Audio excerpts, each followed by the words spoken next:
Let's go to a couple calls here. As I said, first one I wanted to take was in Hobbs, New Mexico. Chris, speak your mind. Hi, Bob. Hello, Chris. You've been talking for a few days about schools and how you dislike them so much, public schools. Yes, sir. And I don't really appreciate you insulting the teachers and the public schools, because I go to a public school, and I have for about 12 years now. All right. And by insulting them, and they've taught me, Yeah. you're insulting me. And you're Yeah. insulting my whole family. Yeah. And you're insulting all my friends. And I don't appreciate it. All right. Let me ask you a couple questions. Because, life, bad things happen in life, even though we don't all appreciate them. Are you aware that an incredible number of employers, in fact, close to all of them, are totally disillusioned with the young people that are coming out of school and applying for jobs because they say that they're not prepared, they don't have the simplest skills? Did you know that? Well, I mean, just sending them to Christian school. Wait, no, that's not what I'm saying. Can't you just answer a question? That's what you've been implying this whole time. Hobbs, You've been saying, send them to Christian school. Christian school is good. Chris, I'm Public asking school you is a bad. question. We're talking about public schools, right? So I have a question for you. Are you aware that employers think the public schools are a failure because the kids coming out of them do not have the simple skills they need to then train them further?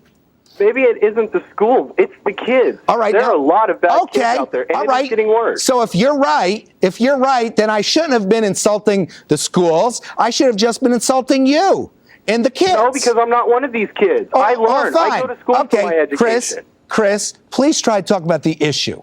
All right? Because the issue is so critical because there's millions of kids' lives in the balance. And you're in denial if you want to say that, be like Pat Schroeder. Our system is great. It's getting better every day. Our system stinks. Colleges all over this country have to order remedial English classes because the kids can't write English. They don't know math. They do not know geography. They don't know history. But you know what they know real well? They know that they have to save the trees. And some of them know how to put condoms on bananas. But our schools are a failure, and the teachers were the ones on guard. It was during their watch that our schools have been destroyed. So that's just academically, Chris, because then you have morally. And do you think our kids, nationwide, kids are real well off morally? No. Right. They're committing suicide at epidemic numbers. Of course, so are adults.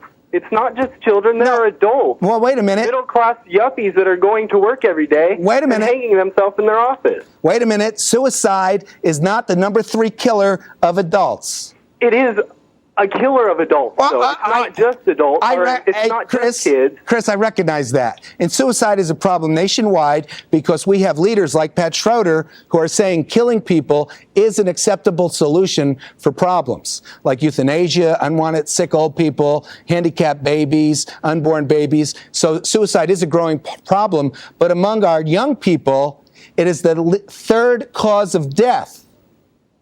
Suicide. They're killing themselves. What our children are being taught in our schools is utter failure. It's nonsense. It's irresponsible. And you know what, Chris? When you try to defend it because you want the reputation of your school, rah, rah, rah, to be untarnished, well, there are thousands of kids' lives who are coming apart at the seams because of the stupidity and ignorance of the public school teacher, the administrator, and the curriculum. And we need to fix that. And you need to get out of denial. But wait, it's not the teachers teaching them to be like this. It's the kids themselves with this attitude. All right, Chris. It's not the teachers teaching them, you should go out and get drunk. You should go out and get AIDS. Chris. You should do all this stuff. It's the kids. The kids have their own mind. Well, I know teachers who have had sex with the kids and took them partying and getting drunk and drugs. I know teachers in colleges who fight to have the right to have sex with their students. I know. There are people killing people every day. That has nothing to do with it. There are bad people everywhere you look. Chris, you know why there does have something to do with it? Because these teachers I describe, They're not like incredible anomalies, like there's only one in the whole country. You could go to almost every school district in the country and hear stories like that.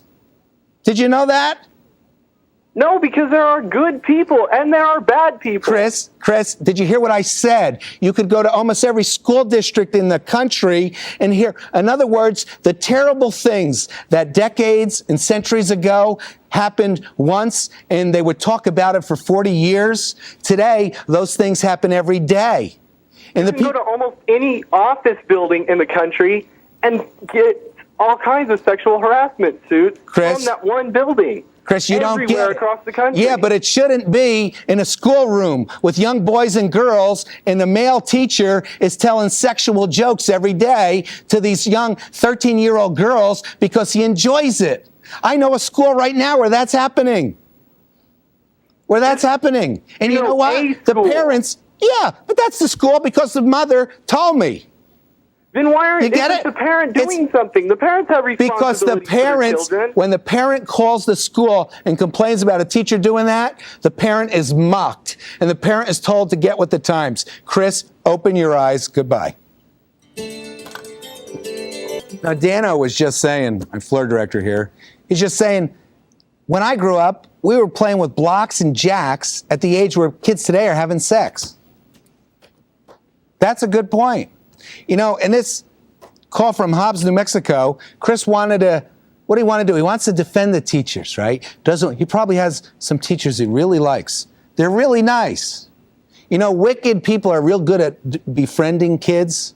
Wicked people. And that's what public school teachers are. They're wicked people. Why is that? Well, let me give you an analogy.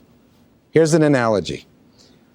If the cafeteria food had poison in it, and it was just a little bit of poison, slow poisoning like they used to do in the Middle Ages, it was the thing to do. Did you know it was stylish? If you were a wealthy woman and you lived up in a beautiful home in the Middle Ages and you didn't like your husband, you would go to some soothsayers, you'd get some poison and you'd poison him a little bit a day in his food so that he'd start to get sick after 2 months, and after 8 months he'd die.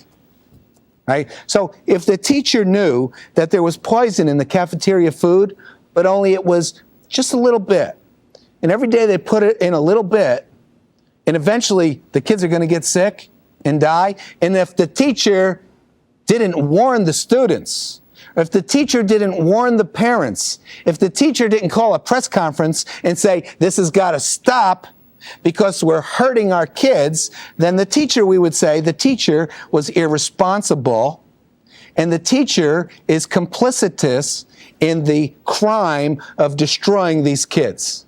Well, guess what? That's what we should say. Because the poison is worse than if we put it in their food, because we're putting it in their mind. We're putting the poison in their mind, little by little, day in and day out. And it's so insidious because young minds, skulls full of mush, like Chris's was, he doesn't recognize it because it's all he knows. He sees primetime TV. Chris, you don't like the insult against your teacher? Well, how about this? I'll assume that you're like a normal kid in America. And I'll assume as a normal kid, your parents let you watch primetime TV. If your parents let you watch primetime TV, they are child abusers, because there is filth and perversion and immorality and a hatred for God and everything that is good and right on primetime TV. And people, when they stand before God, they're going to be judged for their thievery and their adultery and their murders, and their kidnapping, and their lies, and for letting their kids watch TV.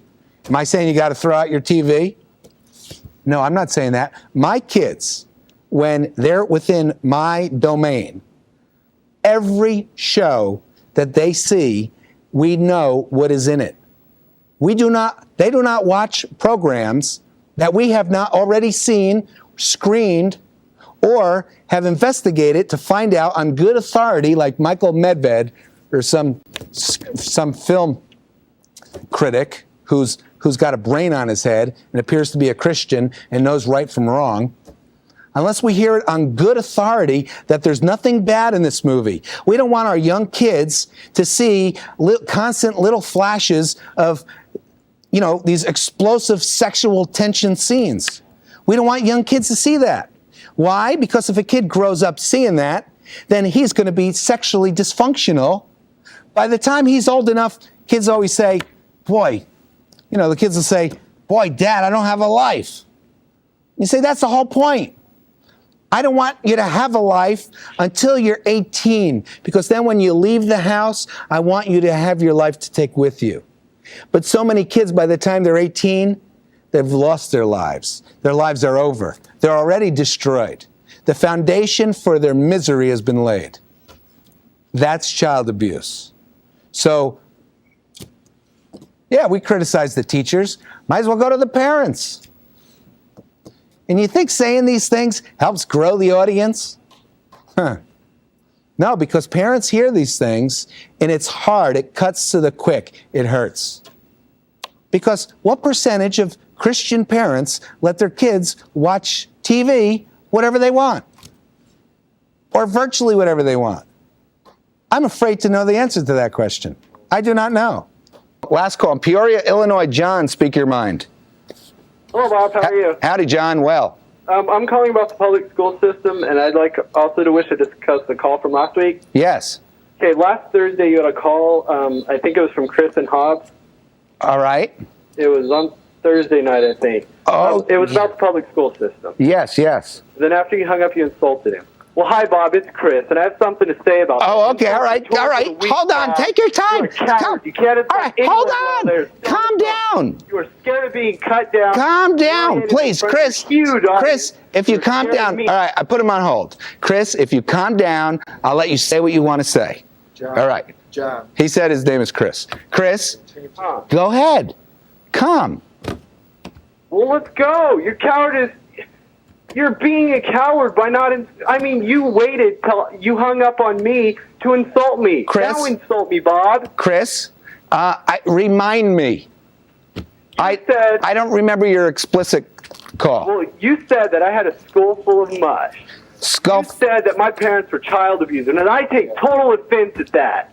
That's so wrong. I remember. So wrong. All right, Chris. This is the last time I'll ever watch your show, and I urge everyone else watching to do the same. Boycott the homophobic monkey boy. Okay, that's a public school student. That's the gross national product. Now, Chris called in, and if I recall his point, he was angry last week too because I was insulting the public school teachers. And he finally agreed with me, even though I had to pull teeth, that the kids in this country are dysfunctional. So he said, well, I shouldn't insult the public school teachers because they're perfect. It's the kids that are bad. So I said, okay, Chris, I get it. So I should have insulted you directly. Or all public school kids. And the point is, kids are okay. It's the system. So Bob and I remind you to do right and risk the consequences.